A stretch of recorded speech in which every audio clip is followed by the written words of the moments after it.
Welcome to Talking Buffalo, featuring conversations with guests from around the world of sports, media, pop culture, and all things Buffalo.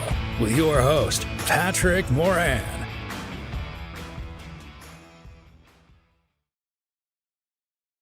All right, what is good, everybody? Welcome to another future award-winning episode of Talking Buffalo, your weekday daily driver for Buffalo sports talk and more. My name is Patrick Moran. Thank you kindly to everyone out there for listening and watching, for following and subscribing. You guys are the best. Appreciate you very much. The Buffalo Bills, not pretty, but at the end of the day, the Bills are 1-0, a close one-score victory over the Arizona Cardinals to kick off the 2024 NFL season. Going to talk about that, some takeaways, the good, the bad, the ugly, post-game reaction show here. If you happen to be watching this potentially on the video side, we're recording this live on a late Sunday night for a Monday morning podcast drop. I am joined, as I will be, post-games for Bills all season long. Recurring guests, my man Joe from Queens. What's going on, dude? How you doing? Doing all right. This is actually like my maybe fifth beer today, which is a lot more than I normally do. So I'm glad we did not do. I'm glad we waited to do this because by I think 5 o'clock I was like I had two pumpkins in me. That's like 8% alcohol, and then I had a shot in me. And I had a Bud Light in me. I was definitely feeling a little bit froggy. I would have kicked your ass earlier today. So, but now this is my dessert beer right here. What's your dessert beer here real quick? Is we're live on the video side to put out an audio podcast. It's later. Future sponsor, Genesee, which everyone knows about. And it's a mango peach kolsch. This is the last of the mango peach kolsch in the I've actually had that before. Yeah, it's good. It's easy. Yeah, it's pretty good. Pretty good. It's good. It's not going to get you wasted. It's a good dessert beer, I would call it. But we're going to like I said, this is going to kind of be a thing we're going to do all season long for people who are just tuning in now, who want to know if you're a regular to talk about Buffalo, how our post games are going to work. For 1 and 4 o'clock games, I plan on going live with Joe at 10 p.m. every night, kind of like a TV after dark. There's 100 other Bills related podcasts and other content creation things out there that go live. Pretenders. We're like the late night show. That's what we're going to be doing here. Kind of like the late night edition. We swear with no repercussion. We swear. Sure. Absolutely. Those guys don't. We swear. Sure, That's what we got going for us. So 1 o'clock, like I said, 1 o'clock games, 4:15. You can find us live Sunday nights at 10 o'clock. As for the primetime games, we will be going live probably 15, 20 minutes or so after those games end, which after this week, you're talking 3 straight weeks here of prime time. We're going to be turning back quickly around this coming Thursday night. Week 2, the Bills are at Miami. Then in week 3, a 10-day break. And then they're at home on Monday night against Jacksonville. And then they go on the road the following Sunday night at Baltimore. So 3 straight primetime games coming up after this. So we'll be on probably 11:30 midnight, something like that. Before we get going, real quick, Joe, I'd be remiss if I didn't say this. I'm here in Buffalo, living in Buffalo. You're in Queens. You were born here, raised here, stuff like that. So you kind of know where I'm going, when I talk about a Bills home opener weekend in Western New York. There really, truly is nothing like that. Living in Florida for 5.5 years, I missed it. I missed being in Buffalo, the opener of a home weekend. Whether the team was good, whether the team's shitty, that feeling of optimism that first weekend is always great. Saturday, I went downtown. There was a couple events going on, and one of them was Rally at the River at Buffalo River Works. And shout out to my man Joe Marino from Locked On Bills. He had a live show there at 3 p.m., and I'm telling you, he absolutely crushed it. He had Sal Capaccio from WGR on as his guest, and I'm telling you, this place was pretty packed. If you're watching on the video side, I threw a couple photos up of the show. I mean, there was at least a couple hundred people there tuning into every single word that they had to say. And, it might be a little bit cheesy, but as a content creator, somebody like Joe Marino from Locked On Bills, I'm such a big fan of his. And it's just really cool to see him thrive. And I got to spend some time with him before and especially after the show, as well as his wife, who I met for the first time. And he was really, truly emotional and touched by the outpouring of support that he got from Bills fans, Bills Mafia. It was really cool to see. So I'm not talking about like the actual show itself, just the support from Bills fans. That shit was really cool. And just the whole vibe downtown. Riverworks, and went to Sad Boys Brewery for a little while. And then we went to Resurgence, which was mobbed. But Bills, just a sea of Bills jerseys everywhere, man. I know, again, you're in New York now. You've been in New York City for a long time. But opening weekend in Buffalo is a really, really cool thing, ain't it? Yeah, I haven't been in a while, sadly. I haven't gone since like the Sure. 2019 opener. And I there was like a 5-6 year stretch where I went to a lot of openers. Just haven't this decade, sadly. But yeah, I miss it. I wish I would have. Once it happens, I wish I would have came back. Like Yeah. I wanted to go back this entire summer, and shit happened, and I couldn't make it work. And then this week, I was like, I should go back. And then like when the game started, and it was like midway through the second quarter, I was like, good thing I didn't go back. Fuck them. And then by like the fourth quarter, I was like, God damn it, I should have went. But I'll say this in Queens, like it was. I went to a bar today, like down the street from my apartment. We had my Is kid. it a Bills backer bar or just a normal bar? No, normal sports bar. Okay. It was pretty packed. Like they had all the games on, so there was probably like 4 other Bills fans there.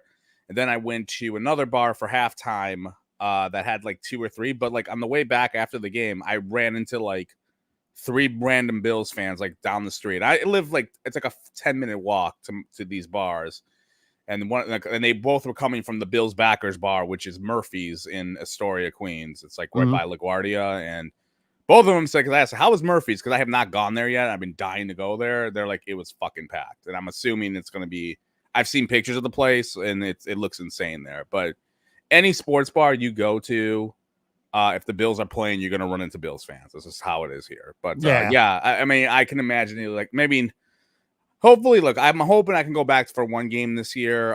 But remind me next year if we're still friends. Like I got to go to the opener. Like remind me of that, please. It really, so. I get what you're saying. You know, being in Florida, I would go to bars and watch games with a bunch of different fans of a bunch of different teams. There are a couple of Bills backers bars, but there's just nothing like being in Buffalo for especially any game, but especially opening week. That said, as we kind of get into this game, before we get into like the good, the bad, the ugly, let's start right here. It's good, but it could have been really, really ugly. This would have been, Joe, a long week, even though they play again on Thursday, and it would have been easy to say, oh, you got to put it behind you. It's a short week, yada, yada, yada.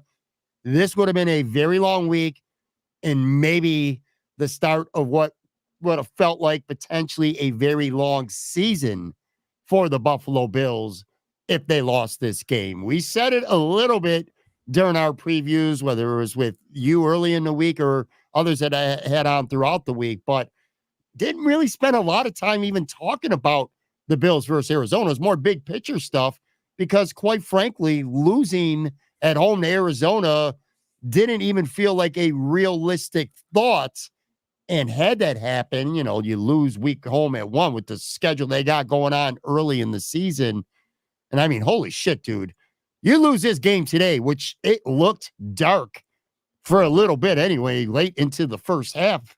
And this would have had the makings of a really shitty post-game show, a really shitty week, and quite potentially the ominous feeling maybe of an incredibly long, frustrating season. You agree? Like, they had to win this game. Yeah, they had to win this game. It felt I didn't like it. I'm sorry, I didn't mean to cut you off. I'm sorry, buddy. I asked you a question, then I cut you off because the one thing I wanted to add too was get your shit in, buddy. Yeah, go ahead. The rest I have to get my moves in. But the one thing I was going to say, and I apologize for cutting you off, was this felt like a lose-lose game for the Bills. It's like you have to win. If you win, you're supposed to win. If you lose, you're in a shitload of trouble. I just want to make sure I said that. My bad. Go ahead. Sure, all good. I thought this was going to be a tough game going into it. I had picked the Bills by 7, which actually the spread was 6.5 before the game, if you give a fuck about that shit. But I thought it was going to be a tough game that was going to go down the wire. I don't know why. I just felt like a little bit like I didn't know much about the Cardinals, to be honest. And I don't think that many people did because they've they've been kind of off the radar the last 2 years because Murray got hurt. They were shitty last year. And you're just kind of like, I don't know much about them. Like, that's me. I'm not watching the tape, etc. But yeah, I think a lot of people just assumed it was going to be a win, but I thought it would be kind of tough. I don't know. It's just that opening game, like you're feeling it out against a team you don't play a lot. You don't know much about the Cardinals. Sure. You haven't played them since fucking Hail Murray or whatever. So, yeah, it would have been a lousy fucking week. I would assess the game as like the first 29 minutes were horrible. Then like the next 16, 17 minutes were great. And then the last 12 minutes was kind of annoying and irritating. And like week one, holding your breath in the final 2 minutes of week one already. It's like, oh, this is going to be a long, crazy year. Yeah. And I felt like, leaving this game, like, I don't know how you felt, but it's still early on the season. It's one fucking game. I still feel the same way I felt about the team prior to this game. Like there was nothing in this game that like made me go, man, they're going to be worse or they're going to be better. There just wasn't that much of that, like in terms of that. And again, it's one game. I mean, if they played the Chiefs and they won in week one, then I would probably be singing a different tune. But there wasn't much that made me change my feelings on them. That's a fair point. I mostly agree with you as well. I would say a lot of things that I felt about this team, good and bad, and we're about to hit on a bunch of them right now. I think kind of were confirmed a little bit. The one thing I will say is it's kind of common, and I was looking at a lot of stats and scores from around the league, and there's kind of a lot of sloppiness going on. There wasn't a lot of like high scoring games, not a lot of people playing or teams playing their best football in week one. They don't play much in the preseason. So kind of some of that's to be expected. But like I said, the good, the bad, the ugly, we'll get into. But I do have 3 big takeaways. Well, one of them I already hit on right now. I was like, the Bills had to win this football game. There was no ifs, ands, and buts about it. If you lose this game, I don't care how you lose it. If you lose this game by 1 point, you get blown out, it would have felt like this was the start of a long season. So they avoided that. My other big takeaway, and again, obviously this is part of the good, but, kind of save it specifically because I wanted to put this separately. Josh Allen, man, he wasn't perfect, but he played great, okay? 4 total touchdowns. He's 18 of 23 for 232, 2 touchdowns passing, 39 yards, 2 touchdowns rushing, 137.7 passer rating, 271 total yards. He put this team on its back early, especially when they were struggling.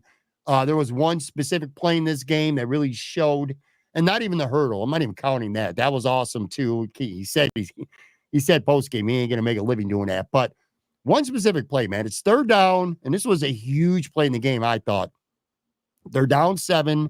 It's 3rd and 11. The Bills are getting the ball to start the second half. 3rd and 11. First drive of the 3rd quarter. He's pressured right off the bat on a snap. He somehow evades a sack. He rolls out to the right, and he throws a perfect pass on the run for James Cook to 25 yards. Later in that drive, he threads a perfect quick slant pass that supposedly only C.J. Stroud could make. But anyway, he hits cat hater Matt Collins for a touchdown, and it's 17-17. Josh, again, he wasn't without flaw. I mean, a bad turnover early in the game. He's got to protect the football. He missed MBS on a long pass where MBS had a good step on the guy.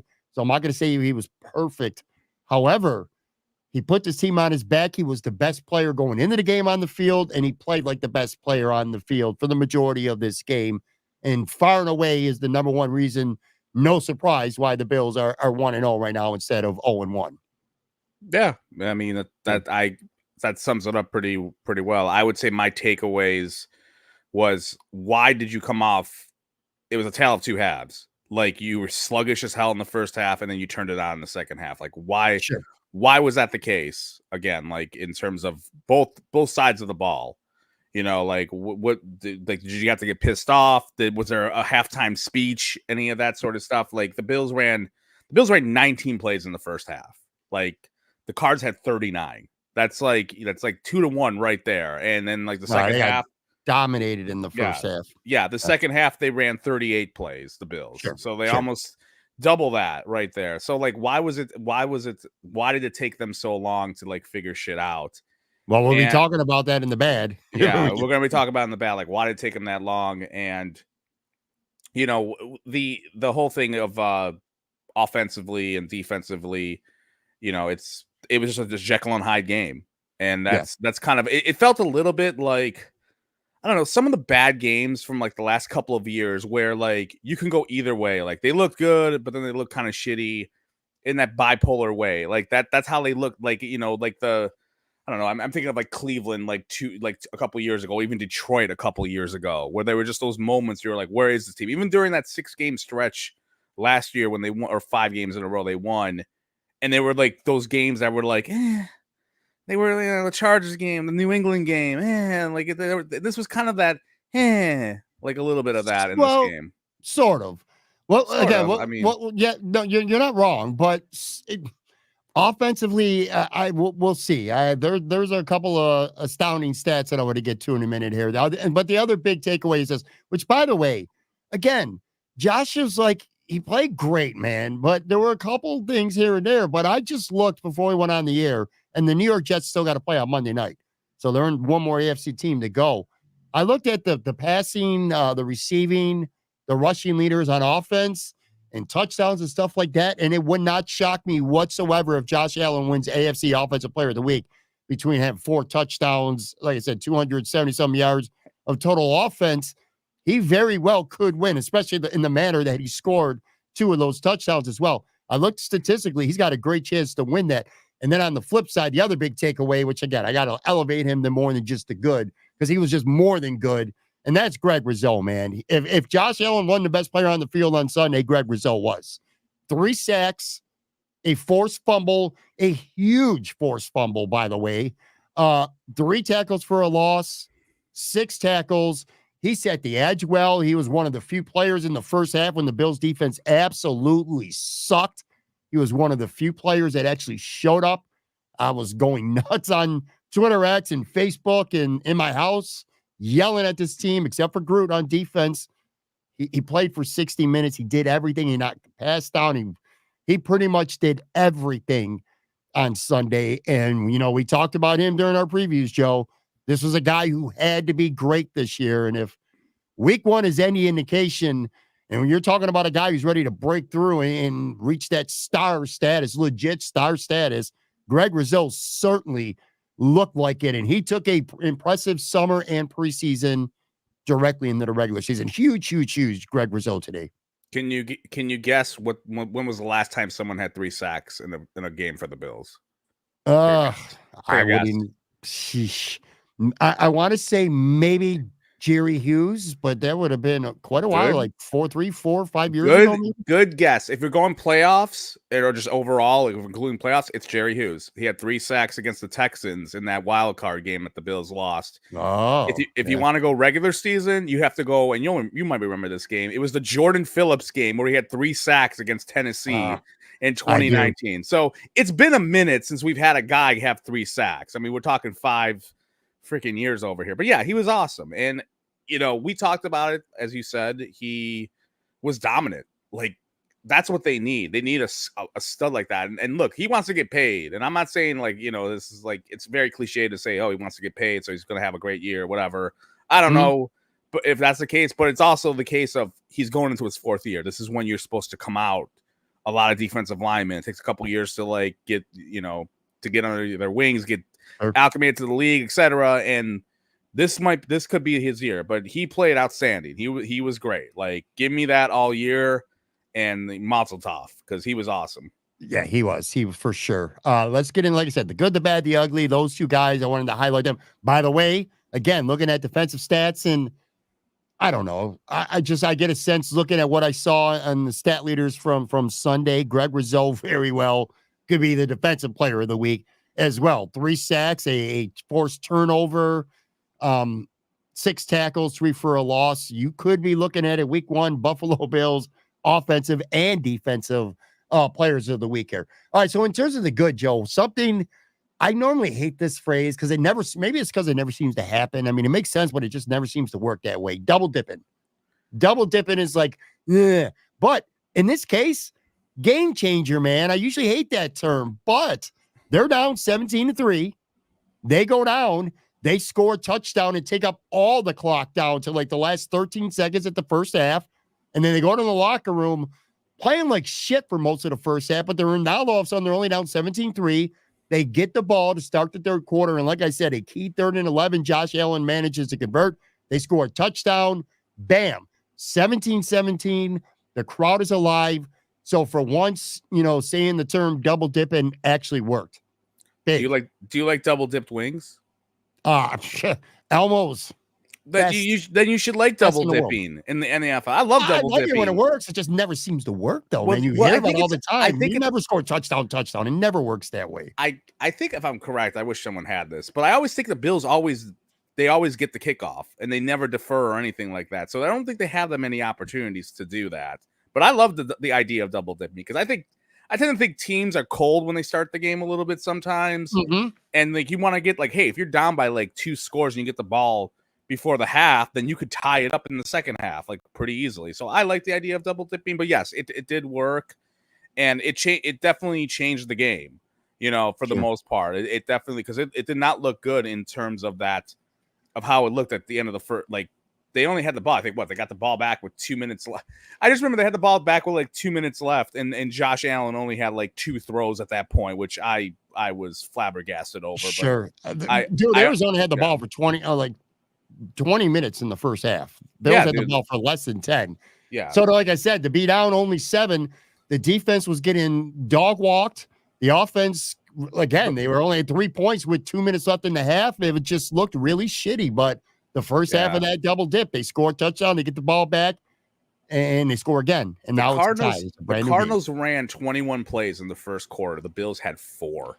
Crazy. It was just like I said, it was just a bipolar freaking game. Sure. But yeah, I'm down for double dipping wings, air, or football. Hook it up. Yeah, shout out, like I said, Elmo's, man, the best double dip Cajun double dip wings on this earth. But yeah, man, the Bills double dip, and then they turn a 17-3 deficit into a 17-17 tie. Got all the momentum. Also in the good column. The everybody eats mantra. I know that was annoying to some people. It's whatever. That just means that you really don't have a good player. Well, put it this way, dude. 9 different guys, at least 9 guys, I think, caught passes. It might even been 10, but I know it's 9. 9. Okay. Okay. Well, Shakir, 3 catches, scored a touchdown. Beautiful touchdown, too. Matt Collins had a touchdown. Keon, put it this way. We'll talk about the offensive but I want to highlight Keon Coleman a little bit here because he was a guy that I said I did not expect much from whatsoever in his rookie year, and especially early in his rookie year.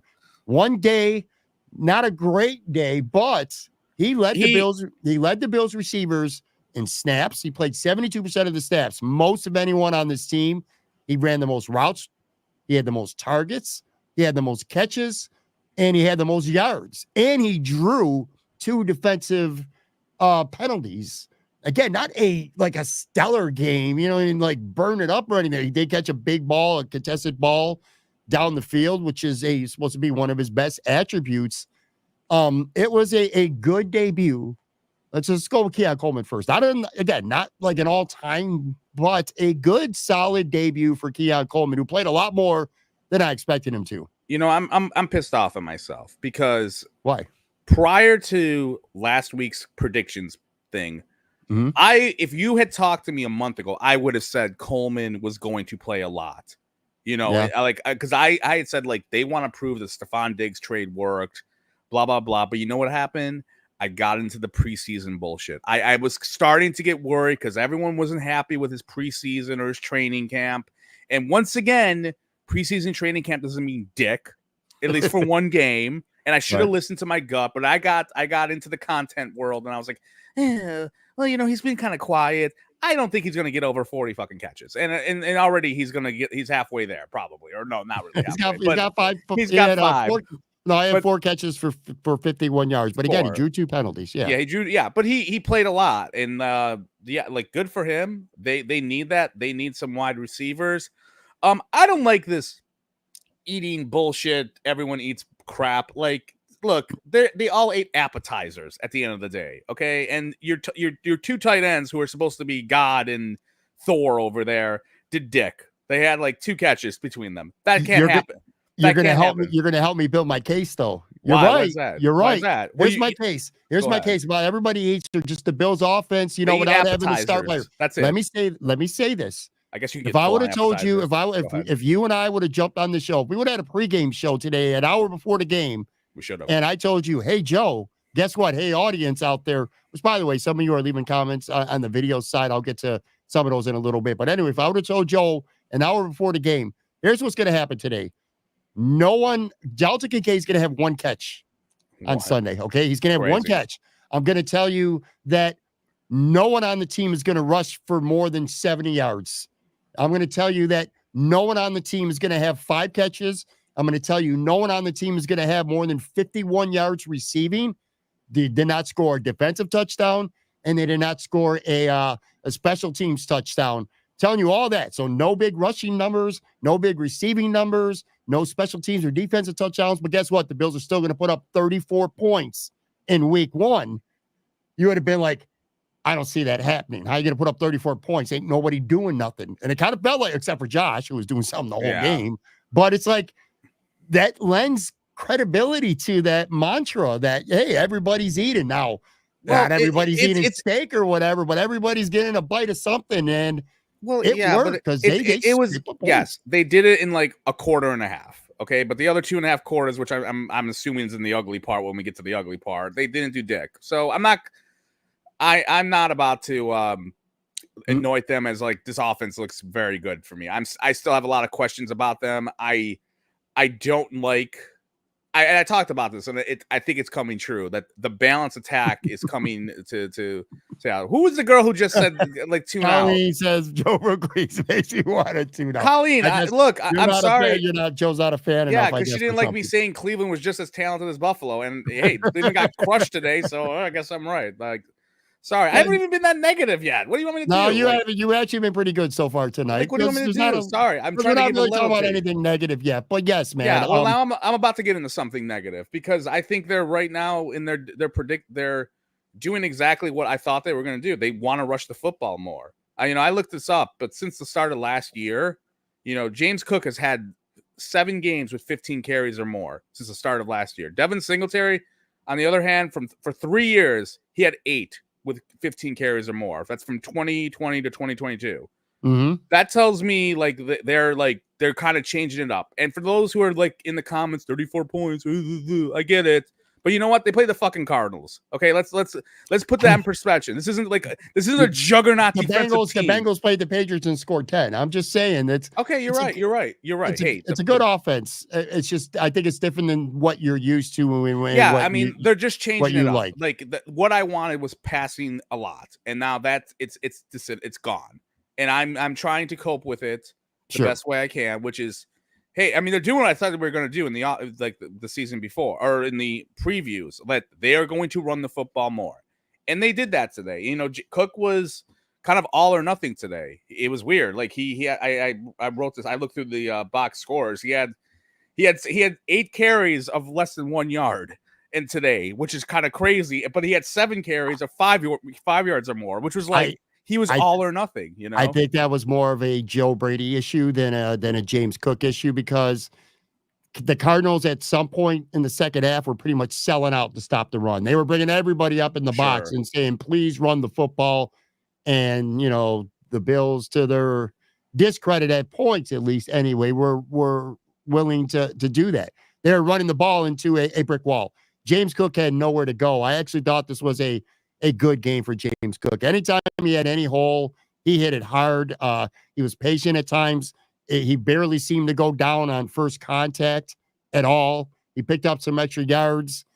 He caught a couple passes. He did not drop the ball, which is always a good thing. I like James Cook's game. I think the numbers, to your point, which you're right about, but I think that had more to do with the fact that the Bills were just maybe overcommitted, a little too conservative at times running the football in the second half, especially. And I think Arizona was just selling out. Well, the second half, guys in the box. They opened it up. Like I watched the condensed version before, and like it felt like they were running a lot of cover.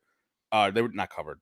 They were doing a lot of 12 personnel in that first half. And then in the second half, or the last drive of the first half, they started like having 3-4 wide receivers on the field, and they mixed it up a lot better. But again, it was fucked up because they didn't run too many plays in the first half. It was like I know because they just didn't. Like, the defense couldn't get off the field, and then and that's where it's like kind of like part of me is like, like, are they becoming a running team, or was it just they didn't have the ball enough in the first half? Because in the second half, they threw the ball way more than they did in the second. Like, come on, like Josh Allen had what, 32 attempts? They had they had touchdown drives. I put down one thing. I got to see if I can find this real quick here.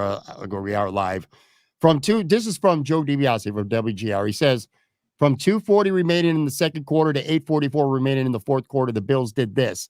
They called 23 of 35 passing plays, which is a 65% rate. And they scored 4 touchdowns on 5 drives, 28 of their 34 points. So to Joe's point, I think we're both right here. I was satisfied. I was happy with the offense. Again, they scored 34 points. I don't care who you're playing, and they only had the ball for 10 minutes. So I think I'm right on that. Where you're right, and where I think you were going with, and that you were correct, is that when the Bills started throwing the football more, they started having more success. That's when it got better. To Joe's point, 65% of the time they were throwing the ball during this stretch, and they scored 4 touchdowns on 5 drives during that stretch where they threw the ball 66% of the time. Yeah. So, yeah, a good balance. So, but like I said, I think Arizona was just selling out a little bit to stop Cook. I think James Cook played really good. So he's in my good column. And switching sides, again, defense was a tale of 2 halves. I want to specifically name somebody, though. I think Cam Lewis was fantastic today, man. Teron Johnson gets hurt in the first minute and a half, 2 minutes of the game. And you're like, you got to be freaking kidding me. Your all-pro linebacker's already out to at least December. And now your all-pro slot corner gets hurt, dinged up. We have no idea, by the way, as we record this. This could be a day-to-day thing, a week-to-week thing. We don't know. Sean didn't offer any insight after the game. Just know it's a forearm or elbow type of injury. But anyway, big shout out, man. Cam Lewis was fantastic.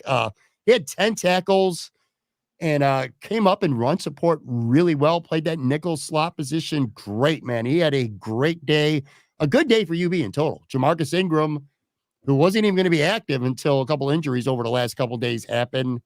Couple big plays, including breaking up that 4th down pass to seal the game for the Bills. Could have been interference, could have went either way. Yeah, I kind of thought it was, but whatever. Yeah, sure. But he was there to make the play. He had a couple other good plays too, Ingram as well. So a really good game for the UB kids, not Joe Andreessen, who was inactive. So his time's going to go to your Hall of Fame, your pizza Hall of Fame, buddy. He's going to have to wait. But anyway, shout out, man. I thought Cam Lewis was he did great. And if I'm correct, he's kind of been a guy like everyone, I want to say, like, he's been dogged a lot, right? Like, it's like, we can't have this guy in the field. Am I wrong with that? Or who am I thinking of? Oh, you know who I'm thinking of? I think I'm thinking of D. Marlowe, possibly. But I don't know. I don't think, he's someone... He was the guy out last year who was he started the Vikings game. Or was this 2 years ago? When he started the Vikings game and Justin Jefferson made that absurd catch over him. That's where it was. He was the guy out there, but man, he's a guy year after year who's got to fight to make this team. He makes it because he's versatile. He can play special teams, and he practiced all week long as the dime safety. And again, a minute and a half into the game, Teron gets hurt and he plays nickel. And I thought he was really good. No, he played well. And he made plays like right around the line of scrimmage. Like, he was really physical. Yeah, shout out to him. He had a great game. Real quick, too. Alex Barber says Ray Davis looks sharp in his limited touches. That's your boy. I agree. He did look good, rookie of the year. He only was on like one drive, really. Yeah, he didn't play a lot. He didn't play a lot because, so he was again, good. James Cook was cooking. Yeah, but he was cooking. So anyway, I wanted specifically Cam Lewis. And then one or two more things. Defense as a whole. All right, so again, they got scorched in the first half, and we'll talk about that in a few with the bad. But in terms of the good, second half, man, they only gave up 80 yards. They were only gave up 2 of 6 third down conversions. Arizona was only on the field for 9 minutes and 24 seconds in the second half. They only allowed 3 points in the second half. Good second half adjustments by Bobby Babbitt, who clearly started dialing up more pressure until they took a lead. And the defensive front four got to pin their ears back a little bit and put pressure on Murray and at the blitz as much. But a tale of 2 halves, because the defense was very, very good in the second half after being awful in the first half. You really think they were that good? Because there's a part of me that thinks it was mostly like the Bills had the ball more in the second half. They ran more plays than the Cards did, so it wasn't. The Cardinals still scored what? They scored 20. What? They 28. scored 17. But the first half. Yeah, they scored what? 17 in the first half, and they scored what? 14? No, 11. Well, they scored. Or they got a bunch of field goals. No. They had the 96-yard kick return. That's how they scored. That was their offense in the second half. Was a kickoff return for a touchdown. They only got a field goal and a 2-point conversion in the second half. The Bills shut them down in the second half, man. They did, but it felt more like the offense was on the field more, and they were these weren't chunk plays that the Bills were like dealing. Right. It was mostly they kept them off the field. I think that's their offense now. Sure. By the way, they only threw one pass deep the whole game. Yeah. Only one deep shot the whole game, and Josh Allen missed. Again, he wasn't perfect. He missed MBS, who did get a step on the defender, and Josh overthrew him. And by the way, I saw a comment, Colleen, I'm a Bills fan. I'm not a Jersey fan, okay? Like, sorry that I'm not saying that they're the greatest team of all time. I mean, they played well at different times, and they played like shit. What do you want me to say? Sorry. I'm a Bills fan. I like them. Last point in the good column, then we're going to take a quick break into the bad. Tyler Bass, maybe not a big deal because they were short ones, but whatever, man. 2 of 2 from field goals. He hit all 4 of his extra points. I ain't going to lie. I'm still not completely trusting him. Like, I'm looking at the TV a little bit, and I'm kind of, cringing. My eyes are squinting a little bit when he's kicking the ball. I don't know on the kickoff return, which we'll talk about in a minute, if he was instructed to not kick it to the end zone or if he just couldn't get it there because of the wind. The Bills paid for that greatly. I don't know if that's on Tyler Bass or it was a decision. But in terms of making the extra points and the field goals for a guy who's, some people consider really shaky right now, it was good to see him kick 4 for 4 extra points, 2 for 2 field goals. So just wanted to. Yeah, no, he was fine. Sure. It's funny. I saw about a few days ago, we've mentioned him before. He's like the Buffalo sports, like historian guy on Twitter. I don't know. He tweeted out a story how, like, in the opener from 98, Steve Christie was against the Chargers, had missed 2 chip shot field goals. And it was kind of like there was like concern in the column that was written about him, and then Christie ended up being fine like the rest of the season. He was great. But anyways, hopefully the preseason jitters and going into the end of last season is just a speed bump or whatever you want to call it. Let's take a real quick break on the video side, like literally a 2-3 second break, and we'll come back and go over some of the bad and the ugly and take a quick look around the league as well.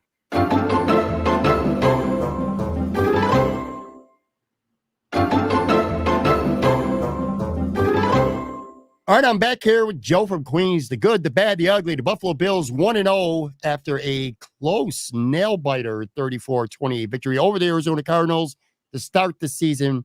Talked about the good. This has been pretty much all positive the first half of the show, but we're going to switch gears, man. We're going to be objective here. The bad. Let me start here. Give me the floor for 90 seconds, Joe. Let's start with, we can talk about the defense. We can talk about specific positions. I want to go right to Ed Oliver, okay? I don't want you or anybody, if you're watching the show right now, if you're listening to this show, if you are on my Twitter feed, if you are one of my Facebook friends, if I follow you on Instagram, I don't want to hear the name Ed Oliver and star player associated with him anymore. I'm sick of it. Ed Oliver is this. He is a splash player who can make splash plays. Ed Oliver is a streaky player. He'll string together 2 or 3 good games, and they'll usually be against the Patriots in week 8 or the Titans in week 7, and he will rack up 4.5 of his 6 sacks for the season in about 3.5 quarters, usually against shitty-ass teams who has a starting guard out or center out or something like that. You cannot call yourself a star football player in this league and literally go 60 minutes and do nothing. He did 0. It was embarrassing. The first half of football, the whole defense minus Groot pretty much sucked. So it's not just Ed Oliver, but he is your star, your $68 million defensive tackle, your Pro Bowl caliber defensive tackle, a guy who people are saying are going to get double-digit sacks. He disappears. Second half, the defense comes on. They start making plays. Other guys contribute. Cam Lewis is making plays.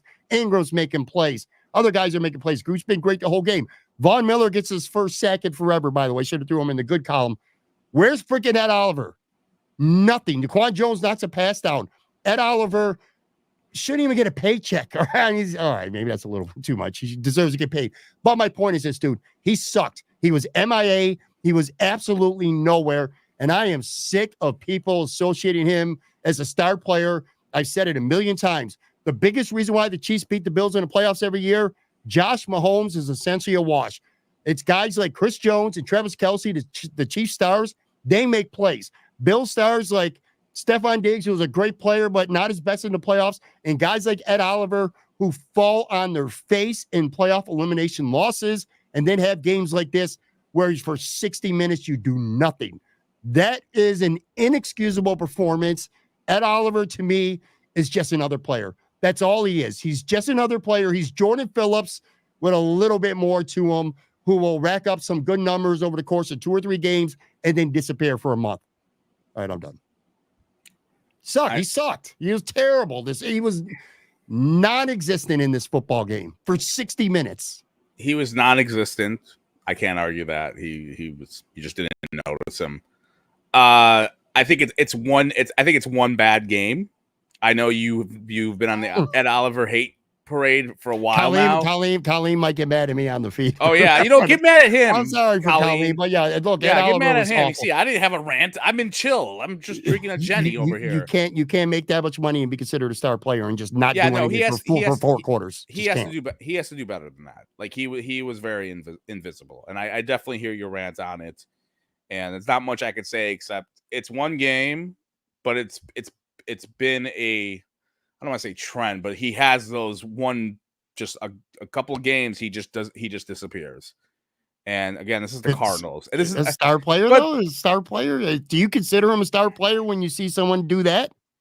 I mean, I don't stars. I don't know. What do you mean by star? Like, what is he going? Everyone considers him one of the 2 or 3 best players on the football team. I would say. If you it's not a talented football team outside of Josh Allen, so I don't like. It's not like I can see that. I don't know, but it's one game. I don't want to say I got to look at the film, but I am curious how much. I hate that. Yeah, I'm not. You know what? I'm unemployed. I may look at the film. I just wrapped my job on Friday. So with that being said, I am curious to see. Maybe there were plays that like he helped Rousseau out where he got double teamed. He didn't. Yeah. I mean, I'm just saying what the film guys say, so I'm just giving them an excuse. But yeah, look, I get it. Like he wasn't very good today. So he's too important. He's too important to disappear, and that's part of the reason why. Going to the next point, the Bills as a whole. I'm singling out Ed Oliver, Joe, the whole defense. Man, they gave up 191 yards, 17 points to Arizona in the first 3 drives of the football game, and they just 5 of 7 first downs they gave up in the first half. And the defense minus Groot just didn't show up for the first 30 minutes. And you know what? If you're playing the Kansas City Chiefs, if you go to Miami next week and you play defense like that for 30 minutes, you might be down 28-7 at halftime. Yeah, I mean, they definitely didn't have their moments of defense today. At least, I mean, in that first half was not good. And sure. I think they had issues today overall. Like they were really good against like wide receivers. Like Marvin Harrison had 1 catch for I don't even know how many it was. I have him on fantasy and he fucked me. I started Dalton Kincaid, by the way. So he fucked you too. So but they were really good. They were good against the wide receivers. They had issues with running backs out of the backfield with receiving. And I felt like the Murray did really well with rollouts and bootlegs. When he got out of the pocket, like to the one side or the other, the Bills had some issues like defending him a little bit. When they had him in the pocket chilling, they were better with that. So, that's kind of what I saw like when I watched the condensed version and even during the game. I just felt like they had a little bit issues with running backs out of the backfield and a little bit on the outside. If you want to ask me like what really pissed me off, you can't have I get it. Like I think this whole week is going to be about like, is this team becoming a running team? And there's going to be good points on both sides where on one side I could sit here and go, Josh Allen had fucking 2 pass attempts with 2 minutes left in the first half. Like I never want to see that again, ever, as long as I live, unless it's a freaking blizzard. Okay. But on the other side, you could say, well, the Bills defense stunk. Josh Allen couldn't get on the field. it's a valid excuse. And then like when they started scoring more, like we went through over in the first couple segments, like they started throwing the ball more. And I'm just curious, like, you know, and I like I said, I really want to see, you know, tomorrow if someone's going to have like how much did they play 12 personnel versus 3-4 wide receivers? Sure. You know, and that to me is going to be the biggest, you know, thing this week. Like, are you like, do you want to run the football more? Do you want to do it with the 12 personnel? I think they do, Joe. I think your problem all season long is going to be like you're not going to want to grasp and accept. No, I accept that this football team is just going to be different than it's been in the last 3 or 4 years. I've accepted it. I brought it up when I came back on this podcast. It was going to be this way. I'm just saying it's hard to be critical of something when they score 34 points. That's all I'm saying. But it's not that you're wrong about. I'm just philosophy. Saying. Well, again, they played the Cardinals. Let's not. This isn't your Jake Plummer Cardinals or Kurt Warner Cardinals. Okay, so like, fine, but like, all I'm saying, like, it was a positive game overall. They got 34. I get it. Hey, they got 34, but like, how they got it, like. There was 2.5 quarters that they didn't know what the fuck they were doing. How did we go from talking about the defense to you ran in on the Bills running the ball too much again? Well, no, because we're at the bad portion of like you just went on your rant. I'm telling you what I wasn't done about the defense playing shitty though in the first half. Okay, well, do I get anything? Do I get do I get a stunner and then here? You can get a stunner. You brought up fucking jobber over here. Go ahead. I want Marvin Harrison Jr. So you're right about one thing, dude. He did not statistically do anything, and I don't really know if you could see it well on here. Let me pull it up here on the screen. Yeah, he's wide open for what would be a go-ahead touchdown with just 1:10 left in the game. It was 2nd and 6. He was wide open, and Kylar Murray just flat out missed it. He did not see him. Now, what you can't see in this video here is Groot starting to, I mean, you can see it, but it's not full. You can't appreciate it. Groot starting to barrel in on him. I don't know that Murray has time to quickly plant and get that ball in the air, but with anything on it, but if he sees him early on and he has another second or so, dude is wide open, and that could have been a huge problem for the Bills, and they could have found themselves down with just a minute left. Plus, Harrison also had a drop as well. Yeah, an earlier drop. One other thing too with the defense, I've got 1 or 2 things on the offense as well. But anyway, yeah, the defense just did not. Ed Oliver and the whole defense minus Groot didn't show up in the first half. That was obviously bad. Safety position. You just mockingly said, "Oh, I got to go back watch the film," but you're not going to. I might. I said I might. I'm going to on Monday. So again, this podcast drops Monday. So I'm going to spend a good chunk of Monday because I'll have a podcast on Tuesday after watching film. I want to go back and watch the safeties because from what I saw during the game, I was not impressed at all with Taylor Rapp or Damar Hamlin. Taylor Rapp specifically, he was late on a couple big plays that Arizona had, especially in the first half. He got beat on what would have been a long pass play in the second half, but Kyler Murray just straight up underthrew it. He didn't get enough air on the football. He also friendly fire. Sorry, that shit happens in football, but he's part of the reason why Teron Johnson got hurt as well. And with Damar Hamlin, quiet. Like, you didn't really see him much, which if you're a guard or a tackle or a center, I kind of like that. But if you're my starting free safety, I kind of want to hear your name throughout the game. And it really didn't. So I'm going to have to go back and watch the film. But from the naked eye, instant reaction, I don't think the Bills' safeties were very good. And we'll see how long it takes Edwards and Cole Bishop, who was inactive today, by the way, to kind of get up to speed and win or if one or two of those might take over. There seem to be a lot of holes in like the middle of the field, like around that safety a little bit. Like, Oliver. Oh, well, no, the defense. Oh. No. Yeah, I'm talking like the middle, like between the linebackers and the secondary. Okay, like they were it was a little soft out there in that first half. I don't know how much those safeties have anything to do with it. But again, the wide receivers didn't do much for the Cardinals. It was really, like I said, it was a lot of their running backs out of the backfield. James Conner was hurting them a lot, especially in the first half. And they were doing a good job of keeping the Bills guessing, over pursuing. I thought, the Bills defense looked confused in the first half. But anyway, on the bad side, the safeties. The offense, like I said, Josh did miss his one long throw of the game. That was a problem last year as well, too. So you want to see him dial in that long accuracy a little bit better. Then the other thing, again, go back and watch the film and have a more informed opinion. But from the naked eye, watching this game in real time and a little bit of it back just on the network version, Cyrus Torrence was awful on the offensive line. I mean, he had 3 penalties. I can't believe how long he held that guy's face mask. He wiped out a touchdown, so he single-handedly cost the Bills 4 points on that. 2 other penalties. Got beat a lot. On that play where I talked about Josh Allen evading a sack on the key 3rd and 11 and doing Josh Allen things to keep the drive alive, was because Osiris Torrance failed to pick up a blitz. Just a terrible game. You're gonna have to wait for the grades in the film to come out, but on the bad side, I got to throw Osiris Torrance in there. Promising second-year guard, but man, he did not look very good to me at all in this game. You don't really got anything to have with the offensive line. You don't give a shit about them, do you? No, I do care about the offensive line. I thought they played fine. I didn't have too much issues. I mean, Josh Allen had that 1 sack in the first half. He had the ball too long. They had some good holes up the middle for Cook, and then they had the other ones when they all zeroed down on him. But Dawkins pancaked that guy on the Shakir touchdown too. That was a nice Spencer play. Brown gave up a couple rushes. I don't mean to be nitpicky, but sure. Yeah, I don't. I thought the line was fine. I mean, but yes, 3 penalties. You can't have that shit. You got to. Dude, I didn't know. I got to give the Buffalo News credit for this stat. I think it was Ryan O'Halloran pointed it out. Pandering. They had last season. They never had more than 2 false starts in a game. Yeah. All season long. They only had 17 or something like that false start penalties all season. Something like that. 17. Yeah. Dude, they had 3 on 1 drive in the second quarter. That was probably not good. I mean, I could kind of count that as the ugly. Let's get into the ugly.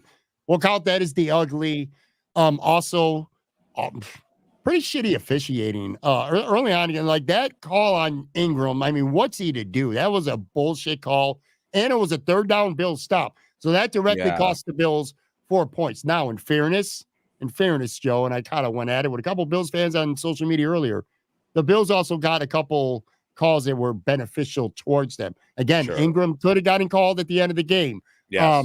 There was that nice kick return that the rookie Condrenton had, the new guy they traded for. I'm telling you, I watched the replay. Cameron Klein, number 96, who was elevated from the practice squad, got away with a hold. He grabbed the shit out of that guy's jersey. Josh Allen, kind of a bullshit ticky-tack call. He got hit late, and they called it on him. I don't think that was much of a penalty. So I'm just saying, there were some bad officiating. The call against Ingram was just horrible. Yeah. But it wasn't, the refs are conspiring against the Bills. The Bills got some breaks as well. That's how it is. Like on Bills X, whenever the officials go bad, and I get it. Like it's impulsive to do that. I've done it before, but I'll say this. I do wonder if we'll ever, because necessary roughness and late hits on quarterbacks are they're very controversial, and maybe they should do a review system for that. So you can review it and go, hey, did you really hit the guy? And because obviously he didn't. But you saw it when you saw it live as it was happening. It did look like he hit him. I was like, oh, when I saw it on TV, live, I said, fucking late hit. I yelled at Ingram. I said, oh, what the fuck? I said, and then you saw a replay. It was like, this guy's the 53rd man on the roster. He shouldn't even be playing. He's not even active. What the hell? He's out there. And it was a bad call. One penalty. Yeah. So, but then you saw it. But I probably think you could put ref calls every week in the ugly count. Yeah, you could. I mean, it was early too, so it's not like it affected the game. If I'm an Arizona Cardinals fan, I'm probably really mad because I think I drew a flag at the end of the game, which it was 4th down and there's 20 seconds left in that game. That's that was bad. I thought it could have been a penalty. Let's just say it could have went either way. I know Bills fans will disagree, but if you're watching the game and you're not a fan of either team, could be like, could have been Ingram got some jersey there. Could have been a penalty. Sure. No, I thought it was a little bit. Sure. Whatever. Hey, I'm not going to complain. Yeah. Anyway, ugly. Like I said, Teron Johnson getting hurt. That's ugly. Josh Allen hurting his hand on that touchdown. Ugly. Although he said after the game he'll be fine. He got an X-ray. We'll see over the next couple days. I have to see the replay on that. I know people talk about. Go ahead. His elbow landed on his hand when he scored. When he hurdled that guy and got hit. Gotcha. Yeah, that was and the angle that he fell on. What a great. That's just he posterizes everyone. Like that guy should be there's so many posterized. I wish if I was a 12-year-old, I'd be like, let's get posters of him dunking on people with how he does it all the time. He's a freak. He's a freak. Let me quickly here get through a couple more of the ugly things, and then I want to circle back to Josh with that thought in mind. Ugly. the kickoff return. I mean, the Bills, they get Oh, up yeah, I forgot about 11. that. You get up 11. You're Yeah, like, all right, man, you got this game, man. You're in firm control. And again, is it Tyler Bass not being able to reach the end zone? Was it the coach's decision to tell him to kick it not to the end zone? I don't know that. I did watch a replay, 86-yard touchdown by Dallas, who's not the fastest runner, by the way. And I saw from the replay, and again, watch the film, but I know Kyrie Elam whiffed. I know Reggie Gilliam whiffed. Mike Edwards took one of the worst angles you could ever take to try to get a guy down. It was just awful, awful, awful. And man, special teams kicking. And then Violet Bass also kicked one out of bounds, and they got the ball at the 40. In fact, it was the Arizona last drive.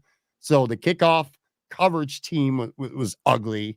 Like I said, the Bills had 3 false starts in the first half, 9 penalties for the game. That's ugly. And then last thing, and this benefited the Bills. You're the Arizona Cardinals. This is a classic case. Sometimes coaches just outthink themselves. Bro, you're down. It's the end of the game. It's 3rd and 10. There's 32 seconds left, and you're fucking running the ball. They ran the ball on 3rd and 10 down with 32 seconds left, and they got stopped for like 3 yards, and it was 4th and 7, and then the Bills stopped that 4th down. But what are you thinking? What are you doing running the ball and not putting the ball in Kyler Murray's hands on 3rd and 4th down? Yeah, that's stupid. I feel like sometimes they've been forgetting the Cardinals. Like, Murray's a fast guy. He can run, and there's not many design plays for him. And they should kind of do that in terms of just stupid, man. God damn, if you're Arizona, like, what the hell?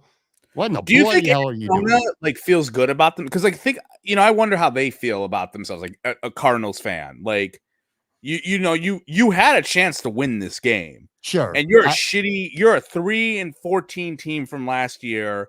Things were terrible the year before even when Murray was healthy, it wasn't great. And then you come in here and across to the East Coast, fucking different time zones, all that shit. And, you lose in the last drive of the game. I mean, I don't know if they feel maybe good about themselves. Like, we blew it. Like, we had a couple of mishaps. Like, do they feel good about themselves? Like, I'm an Arizona Cardinals fan. I feel good. You go to one of the better teams in the league on the road. You should have won the game. Probably got a See, you're saying you should have won the game, and you're kissing the Bills' asses. Like, you're pandering. Bullshit. I've had plenty of bad here with the Bills, but yeah, I don't know. We lost Colleen because of our negativity. So exactly. Sorry, Colleen. Yeah. Look, if I'm an Arizona fan, I feel like we had a great chance to win the game against a good team. I feel a little bit angry. If I'm a Cardinals fan, I'm going to think that the refs screwed them, just like a Bills fan would say the same thing if it was Buffalo. And I'd be pretty pissed off at the coaches. Again, what are you doing here? What are you doing running the ball on 3rd and 10 when you need a touchdown to win the game in 32 seconds? Back to Josh Allen real quick here. Mm-hmm. So I had Jay Skursky on Thursday night, and one of the main talking points, this was a season preview episode, and we were talking about, the good, the bad, and stuff like that. And one of the reasons why Jay thinks this team could be good, or Josh Allen specifically, is because of the overrated thing being called. He says, you might joke, you and I might joke about that on the show and yada, yada, yada. But Josh Allen puts that in his memory bank. That puts a bigger chip on his shoulder. He wants to prove he's that guy. He plays at his best when you kind of count him out a little bit. And calling him overrated or being the most overrated player in the NFL, which is complete fucking nonsense anyway. But it did, and you could tell just one game that it's going to motivate him. And that's going to be a factor, I think, throughout the season. We've said it. If the Bills are going to win 10, 11 games, or especially more than 11 games, Josh Allen essentially is going to have to be the NFL MVP this year. Base 1 week, shitty team at home that you're supposed to win, but based on week 1, I think we got that in week 1. This was a game where they could have lost so easily, but Josh Allen just wasn't having it. Wasn't having it today. He made the throws when he had to, and he ran the ball effectively and threw people at times when he had to. Josh Allen was not going to let this team lose to the freaking Arizona Cardinals. That was no, he played. I mean, he was their best player, and I think without him, they're not scoring 34 points. And I think you're going to say that every week. Of course. As I said, I'm still. It was still annoying how the first half was with him not. Again, it's the hard thing to figure out. Like, you didn't really run the football. You didn't pass the ball at all. But again, the stupid Bills defense just couldn't get the cards off the field. You said it. How many plays Arizona ran in the first half? That's the And he did annoying make a thing. mistake. He did take a sack. It was a bad sack. It was a Josh Allen sack. Should have got rid of the football. He had more than enough time. It's not like it was a quick bam, bam thing. And then he lost the ball to make matters worse. So Josh dug his own grave a little bit. I mean, there's a lot of like, look, in the last 2 months, there's been 2 stories about him being overrated by an NFL executive, and then like the players, people, and that's their opinions. And, I don't get that angry about it. I know you, like everyone else does, and you do. Well, I don't care if we do. I think he does, and I think that's what matters. No, let me fucking finish, man. Yes, he's of course going to have be heated about it. Like, it's been a while since there've been more critics about his game. The first 2 years of his career, everyone was on his ass. But then when he got great in 2020, it was kind of a honeymoon, and he's fucking doing commercials, and everyone's kissing his ass. And then, this last month with those 2 stories, it's definitely holy shit. They're negatively, and you go to the Diggs stuff, and maybe Diggs and him didn't see eye to eye, blah blah blah. Like, we've talked about that 3,000 times. But yes, there's bulletin board materials for Mr. Josh Allen, sure. And good for him. But I think we're almost done, I'm assuming, right? We're about to wrap up, Bo. Or do you have more takes? Yeah, I got a couple quick around the league things, couple quick things, but go ahead. Okay, I think it's a little bit, when a game like this ends, and I've noticed this on Bills X, you're very good at this. I think I'm very good at it. It's like, look, we analyze the game as it goes. I don't want to just be like, they scored 34 points, shut the fuck up. No, we need to go into it and figure out what they did well, what they did wrong. And it's not, to me, you're supposed to be allegedly Super Bowl caliber, and you have to look at yourself, how you play against other elite teams in this league. How do you play against the Chiefs? How do you play against the Ravens? Teams like that. And I think, especially on Bills X or Twitter, whatever the fuck you want to call it, it gets too much of where you're trying to give any sort of, they need to be better at that, and then you get slapped in the face of, shut up, they scored 34 points. No, motherfucker, that's not how it works. And and that's not how it works. I can give you some good things, I can give you some bad things. They won by 6 today against a team that's 3-14 last year. There's going to be some ugly things to mention without being told to shut up, so agreed. Look, that's my thing, and we try to be balanced on this podcast, sorry to the people who want us to be fucking cheerleaders and all that. I want them to do well every week. I want them to do well, but I'm not going to sit there and not, talk about what they didn't do well. I'm just going to forget the bad stuff. No, that's fair, man. The goal of this podcast, at least anyway, is to be objective. I've said it before. I am a Bills fan. I don't hide from it, but I'm going to be critical, maybe too much. I'm an emotional reactor. I'm a knee-jerk reactor, and I'll have those from time to time. And I also told you at the beginning of the podcast, and by the way, you're right about some stuff.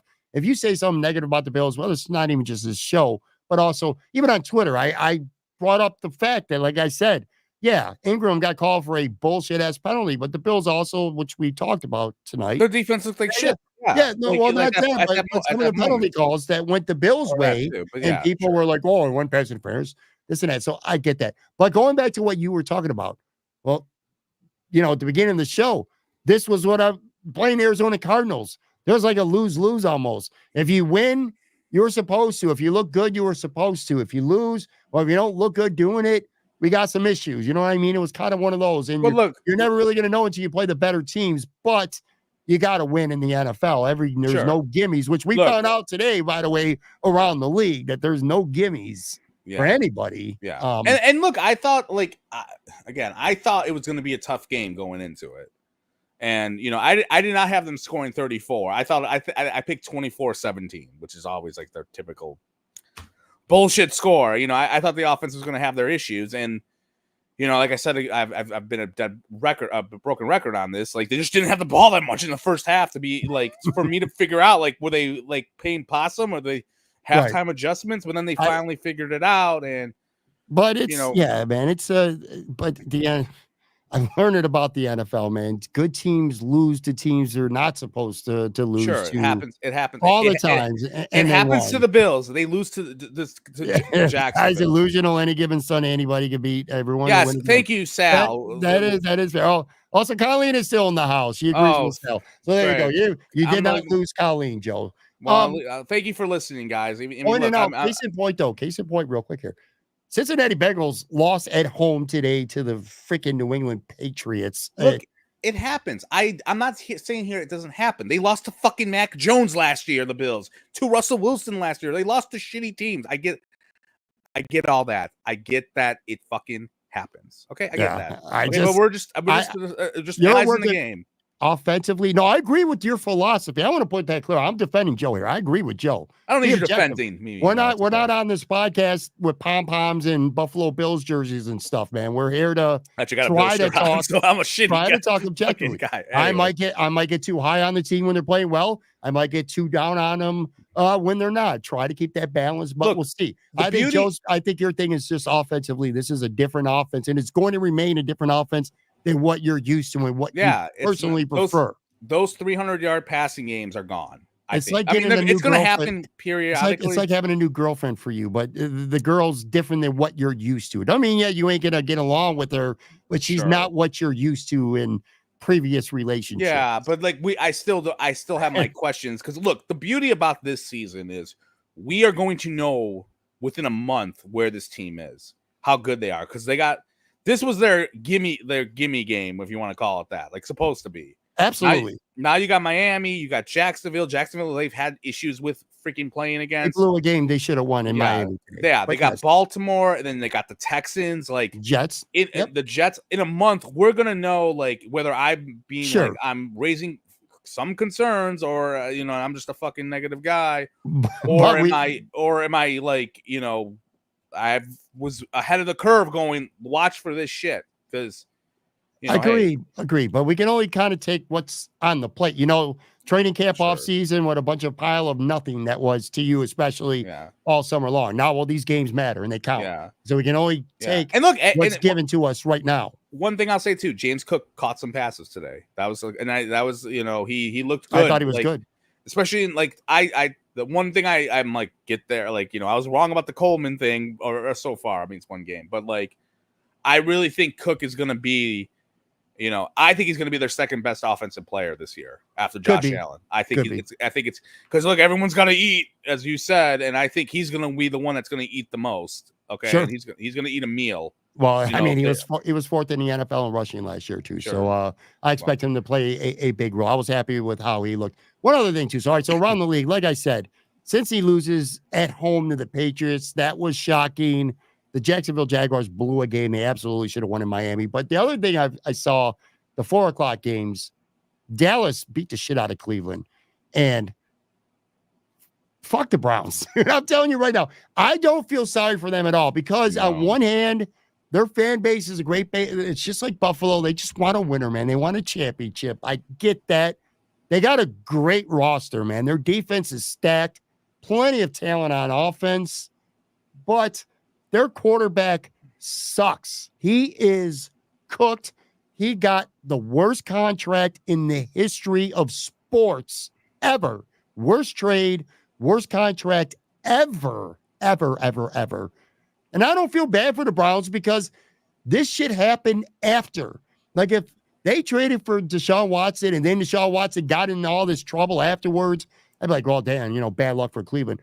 This shit happened before, and they still fucking traded for him after. So you reap what you sow. So all this shit, all this money they got tied into him and his poor play, and he is ass. I don't even know if he's much better than Mitch Trubisky right now. I'm telling you, the dude is cooked. He's shot, and Cleveland ain't going to win shit with that great roster, with that bummy-ass quarterback. They need to bench him. I don't care if he's got $90 million a year. Play Jameis Winston. Play P.J. Walker, whoever the hell they got. Anyone else except he sucks, man. God, was he bad today. It's insane. Like, I'm trying to think of a guy, like, forget, like, I get you were saying about the off the field stuff and like karma. I get that. No. How that guy has gone from in 2021, that dude was a top 3-4 quarterback.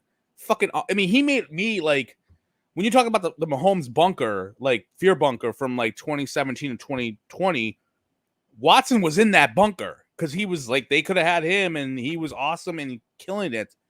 And I don't know if it's like because of like shoulder injuries or he's just like lost confidence. I don't know. Like, it's reminding me. His teammates and his own fan base hate him.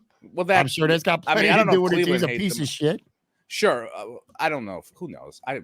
They're booing the hell out of him today, man. Yeah, because he sucked. But I'm just saying in general. I'm just saying, like, players get booed. I mean, I'm just going with, like, he's going down the trajectory of, like, Dante Culpepper, a guy who was, like, awesome for, like, a 5-year stretch. Injuries kind of caught up to him. Say again? I think he was as good as Josh Allen 3 years ago. No, he was. And I'm just saying, like, now I mean, yeah, I get what you're saying, like, with the whole, like, he's a dick, fuck him, and the fans hate him. But just on the field, he's just done. And it's just like, I just can't believe it, because I was high on Cleveland, and I was like, you know, if they get some good quarterback play, they're going to be an issue for a lot of teams. But, like, if he's like he played today, like, forget it. And that's who I think he is, dude. I think that's who he is, man. I think they'd be better off if they had 77-year-old Joe Flacco. If they had brought him back, I think they would have been better off. If you're an Eagles fan or you're an Atlanta fan because they almost got Deshaun Watson, you're thanking your lucky stars that you never did. And again, the Browns knew who he was, and they just said that we're going to get a quarterback who's so great that I'll deal with all the other bullshit about who he is as a human, but he's washed. Between that trade and the Russell Wilson trade from Seattle to Denver, that just shows you how desperate teams are for quarterbacks. Like, they both thought like they were going to get it, and like, oh, we got this great quarterbacks for both those teams, and couldn't have been worse. And that's what happens. You find a desperate fucking team who's like, we can't develop a quarterback. Fuck it, just get this guy and give up 3 first-rounders. And yeah, to Sal's point, yes, the Cleveland owner is a fucking idiot. He's a dumbass too. He is an idiot. He's a micromanaging douche. Yeah, he deserves it. One last thing, Joe. Then we're going to bounce. Yes. It's going to be an issue, or it's going to be a talking point, I should say, all year, as we're pointing out. So, Xavier Worthy, first time he touches the ball, he scores a touchdown. Twitter's melted down Thursday night. Ends up with only 2 catches. And that was a blown coverage, and he was wide open. But still, he catches the ball. So, he's got 2 touchdowns in his debut. Stephon Diggs on Sunday, only 36 yards receiving, but he did have 2 short touchdowns. So, he has 2 touchdowns. So, 2 for Worthy, 2 for Diggs. Going to be following it all year. Keon Coleman played good enough that you ain't mad. Like, when you take week 1, and if you want to keep doing this all season long, which we will, and I'm sure a lot of people will, whether they want to admit it or not, and you're going to take a good look at all 3 of these players, Keon Coleman did well enough in week 1 that you're not sitting there lamenting the fact that you don't have Diggs, or that you didn't trade for, or that you didn't just take Worthy. Again, Coleman, 51 catches, 51 yards, 4 catches. And he also drew 2 defensive penalties and had a nice catch downfield. Again, nothing crazy, but good enough, a nice debut. And if you're a Bills fan, you're not lamenting not having Worthy or Diggs this week. Maybe next week, different story, but a good start for Keon Coleman. I think that's a pretty big key. That catch was very nice. And that's a catch that Gabe Davis doesn't make on that deep throw. That's a contested ball. That was always the shit we always complained about Gabe Davis. He couldn't catch contested ball. He had to be in stride catching a fucking ball with like no one around him. And that was a good throw for him to catch. So good for him. I'm hoping, like, against Miami, like, look, this is Miami game is going to be big. You know, I know Bill X takes a colossal shit on Miami every freaking waking moment. And I get it. Fuck Miami, blah, blah, blah. But 4 of the last 5 games have been very close with them. And like, this is Josh Allen's, like, he's owned this team in terms of he's owned Miami with scoring. And I'm really curious to see how he's going to do here. And I just hope on Thursday we get a little bit more tight end action with Dalton Kincaid and Dawson Knox. I can't have 2 catches. Like, those guys got to do a little bit better. And and obviously, look, this was another game where, to me, once they said fuck it, give it to Josh Allen. And Josh Allen made plays, and that's kind of what it was. And maybe it would have happened earlier if the stupid defense didn't have a fucking like they forgot the season started until the second half. It could have been different, but yeah, we'll see. But I think overall totality, it's going to be a balanced attack. I think, and I'll be fine with it as long as they keep winning.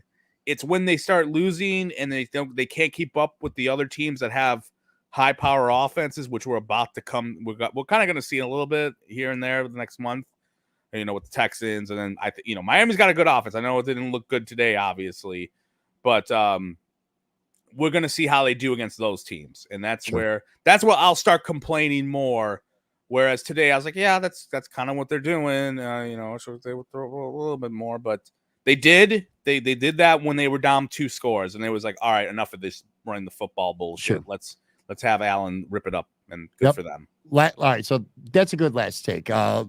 Let me, by the way, big shout out to again, most people are going to be listening to this sometime on Monday or watching this on demand on YouTube at some point on Monday. But shout out to over 500 people who tune in to us live here late on a Sunday night for this recording of this Monday podcast. My last point is this: at the very beginning of the podcast, you said that nothing about this game with the offense, I think at least anyway, kind of changed, or nothing about this team. Your mind did not change with anything about this game. That's what you said. Yeah. I would agree with you with the exception of one thing. I think my mind got changed just in one game by Keon Coleman. I had no expectations for Keon Coleman. I said Matt Collins is going to outperform him all season long, which he still might. I mean, Matt Collins had a touchdown too. But I had no expectations for Keon Coleman early, at least in his rookie year. I thought maybe he'd come along slowly and start to do some things. But again, to have the most snaps of any receiver, the most catches, the most yards, and to draw 2 defensive penalties, I've changed my mind after even just one game. I think Keon Coleman is going to have he's carving himself out a bigger role on this team than I originally anticipated. It's possible. Like, I can see that individually. Yeah, I can see that. I'm surprised Curtis Samuel didn't really do anything today. He didn't even play that. I think he was the least snap counts of like the 4 wide receivers that kind of roll out there, which was kind of shocking. I expected him to be like hurt too. Oh, did he get hurt? He was coming back. My bad. Oh, sure. You're right. Yeah, he was preseason, so maybe they're bringing him a little. Maybe bring him slower. But yeah, I mean, Coleman was a surprise. I was surprised the tight ends didn't do shit today, especially Kincaid. Like, I thought he would get a lot of catches. But it's fine. Hopefully, he'll eat. He'll get to the buffet table as we all have. We all like this. Everyone's got to eat bullshit. The Bills, God bless them, they're geniuses when it comes to marketing. They do a freaking meme of story of everyone's got to eat, and everyone's like, we got to have these eating memes. Like, great. They're all watch for them to have a sponsor soon with like Lenovo wings, and everyone's eating like 1 wing each. And it's like, we all got to eat, so it's fine. That's cool. All right, that's gonna do it for this episode. Again, a live taping on a Sunday night. Big thank you to everybody for tuning into this and for listening to this whenever you do. Tomorrow's show, I'm gonna watch the film and go through the PFF grades and kind of have some analysis on that. And then Matt Warren from Buffalo Rumblies is going to be on Wednesday's show. Thursday, we'll have a little bit of a Miami preview show. And then late Thursday night post game after week 2, Joe will be back with me this coming I Thursday. Might be drunk at that point. Just FYI, we may have to talk about that because I don't know. People probably think that you're drunk because of some of your takes anyway. So that's true. But then I'm gonna be like this, and I'll be Twitter famous, and I don't want to do that. All right, man. But that'll be it for the rest of this week. And like I said, Thursday night late live after the Miami game. So for Joe from Queens, I'm Patrick Moran. Brand new episode. Be back with you guys tomorrow.